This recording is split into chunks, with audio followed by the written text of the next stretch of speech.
কনকনে শীতের রাতে যদি গরম গরম কচুরি আর ঝাল ঝাল আলুর দম পাওয়া যায় তাহলে কতই না মজা হয়। নমস্কার বন্ধুরা, মিমিয়ান মাম্মাতে আপনাদের সকলকে স্বাগত। আজকে আমি নিয়ে হাজির হয়েছি গরম গরম কচুরি আর সাথে ঝাল ঝাল আলুর দমের রেসিপি নিয়ে। না, আলুর দমের রেসিপিটা আজকে আমি দেখাবো না, আজকে আমি আপনাদের সাথে শেয়ার করব কচুরির রেসিপি। আজ কিন্তু কচুরি বানাবার জন্য আমি কড়াইশুঁটি ইউজ করিনি।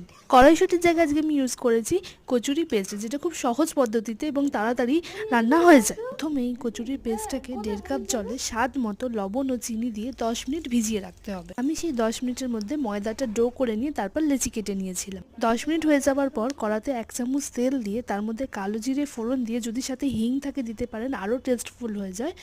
পেস্টটা নেড়ে চেড়ে নিয়েছিলাম 5 মিনিটের মতো।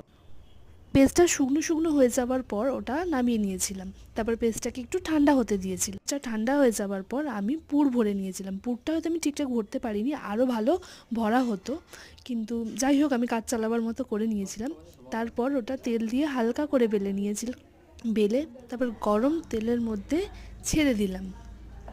ব্যাস, কচুরি ফুলে একদম সুন্দর রেডি। বিশ্বাস করুন, কচুরির টেস্টটা কড়াইশুঁটি কচুরির থেকে কোনো অংশে কম যাবে না। তারপরেই কচুরিটা তুলে নিয়ে ওর সাথে আলুর দম দিয়ে প্রথমেই সার্ভ করে দিয়েছিলাম আমি আমার মেয়েকে।